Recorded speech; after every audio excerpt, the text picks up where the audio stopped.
warahmatullahi wabarakatuh. Saya Hanif Fitrianingrum, calon guru penggerak angkatan 11 yang berasal dari SMA Negeri 1 Garum, Kabupaten Blitar. Pada video kali ini merupakan koneksi antar materi pada modul 2.2 pembelajaran sosial dan emosional.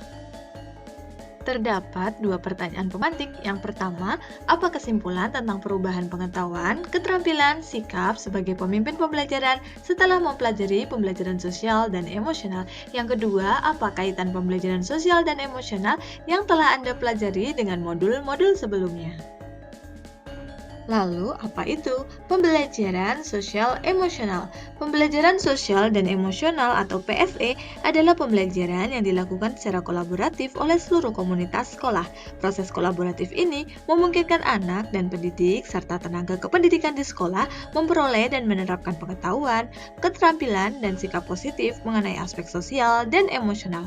Sebagai guru, sangat perlu mempelajari materi tentang PSE agar dapat memahami, menghayati, dan mengolah emosi, menetapkan dan mencapai tujuan positif, merasakan dan menunjukkan empati kepada orang lain, membangun dan mempertahankan hubungan positif, dan membuat keputusan yang bertanggung jawab.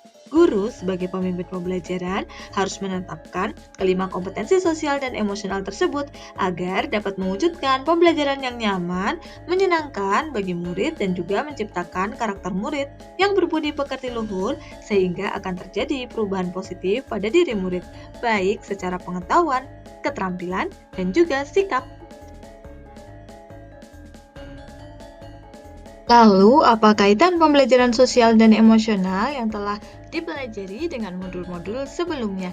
Dari filosofi pendidikan Ki Hajar Dewantara, guru adalah sebagai pamong. Guru membutuhkan pemahaman dan penguasaan terhadap KSE yang matang, mampu menciptakan ekosistem sekolah yang mendorong pertumbuhan budi pekerti selain aspek intelektual. Guru juga harus paham benar dengan situasi lahir batin di dirinya dan juga muridnya. Murid diajak untuk menyadari, melihat, mendengarkan, merasakan, mengalami pengalaman belajar yang dapat mengembangkan pengetahuan, keterampilan, dan sikap positif mengenai aspek sosial dan emosionalnya. Lalu, guru dapat menumbuhkan nilai dan peran pada guru serta murid dalam mengolah emosi sehingga nilai kemandirian dan pembelajaran yang berpusat pada murid serta guru penggerak sebagai pemimpin pembelajaran dapat mendorong kolaborasi untuk tercapainya pembelajaran dan juga berjalan secara seimbang. Selain itu, guru dapat mewujudkan visi yang diharapkan dengan melakukan prakasa perubahan dengan memberikan pembelajaran kesadaran diri, manajemen diri, kesadaran sosial, kemampuan berelasi, dan pengambilan keputusan yang bertanggung jawab sehingga diharapkan dapat mewujudkan profil pelajar Pancasila. Juga, guru dan murid dapat mengenali dan memahami emosi masing-masing sehingga mampu mengontrol diri dan dapat menciptakan suasana yang menyenangkan, aman, dan nyaman yang berpengaruh dalam penerapan budaya positif, baik berupa disiplin positif maupun keyakinan kelas dengan sebaik mungkin sesuai dengan kesadaran diri dan manajemen diri. Selanjutnya, guru dapat melakukan pembelajaran dengan mengidentifikasi perasaan dan emosi. Hal ini sejalan dengan pembelajaran berdiferensiasi yang memetakan kebutuhan murid, diantaranya kesiapan murid, minat, dan profil pelajar murid dengan menggunakan strategi diferensiasi konten, proses, dan produk, sehingga pembelajaran dapat dilaksanakan sesuai dengan kebutuhan murid agar pembelajaran semakin menyenangkan dan dapat mewujudkan merdeka belajar.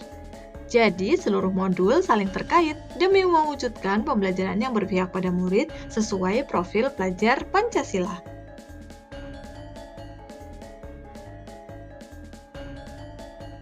Sebelum mempelajari modul 2.2, saya berpikir bahwa kompetensi sosial dan emosional akan terbentuk dengan sendirinya bersamaan dengan pembelajaran di kelas, sehingga guru hanya fokus pada proses penyampaian materi sesuai dengan kurikulum. Setelah mempelajari modul ini, ternyata saya menyadari bahwa pembelajaran sosial emosional juga penting untuk dirancang dan diterapkan di sekolah atau di kelas karena jika dimaksimalkan, PSE dapat berdampak pada perkembangan soft skill, leadership, nilai akademik, dan juga prestasi murid. Terdapat tiga hal mendasar dan penting penting yang saya pelajari, antara lain menerapkan 5 KSE, yaitu kesadaran diri, manajemen diri, kesadaran sosial, keterampilan berelasi, dan pengambilan keputusan yang bertanggung jawab. Lalu menerapkan praktik kesadaran penuh atau mindfulness dengan teknik STOP atau teknik lain yang sesuai. Lalu menerapkan indikator PSE yang berkaitan dengan kelas atau sekolah seperti pengajaran eksplisit, integrasi dalam praktek mengajar guru dan kurikulum akademik, penciptaan iklim kelas dan budaya positif sekolah, dan penguatan KSE pendidikan dan tenaga kependidikan di sekolah. Berkaitan dengan 3 hal mendasar di atas, perubahan yang dapat diterapkan di kelas dan di sekolah bagi murid adalah yang pertama, pengajaran eksplisit, yaitu dengan melakukan pengajaran eksplisit sebagai implementasi PSE dengan memastikan murid memiliki kesempatan yang konsisten dalam menumbuhkan, melatih, dan berefleksi tentang 5 KSE dengan cara yang sesuai dan terbuka dengan ragam budaya. Yang kedua adalah pembelajaran akademik terintegrasi KSE, yaitu dengan mengintegrasikan KSE ke dalam konten pembelajaran dan strategi pembelajaran pada materi akademik, seni, musik, dan pendidikan jasmani. Yang ketiga adalah keterlibatan murid, yaitu mengajak warga sekolah menghormati dan meningkatkan perspektif dalam pengalaman murid dengan melibatkan murid sebagai pemimpin, pemecah masalah, dan juga pembuat keputusan. Selanjutnya adalah perubahan yang dapat diterapkan di kelas dan di sekolah bagi rekan sejawat. Yang pertama adalah menjadi teladan, yaitu menerapkan KSE dalam peran dan tugas serta menciptakan budaya, saling memberi apresiasi, dan menumbuhkan rasa peduli dengan teman sejawat. Yang kedua adalah belajar, yaitu membiasakan melakukan refleksi KSE pribadi, berkolaborasi antar rekan sejawat, mengembangkan pola pikir bertumbuh, memahami tahapan perkembangan murid, mengeluangkan waktu untuk introspeksi, dan mengagendakan sesi berbagi praktik baik. Yang ketiga adalah berkolaborasi, yaitu membuat kesepakatan bersama-sama, membuat komunitas belajar profesional, membuat sistem mentoring rekan sejawat, dan mengintegrasikan KSE dalam pelaksanaan rapat guru. Sekian dan terima kasih. Besok, dimanapun Anda berada, lakukan perubahan kecil di kelas Anda. Apapun perubahan kecil itu, jika setiap guru melakukannya secara serentak, kapal besar bernama Indonesia ini pasti akan bergerak. Nadiem Makarim. Akhirnya, peran kita sebagai pendidik adalah tugas mulia, sekaligus membutuhkan kesadaran diri dan kesabaran.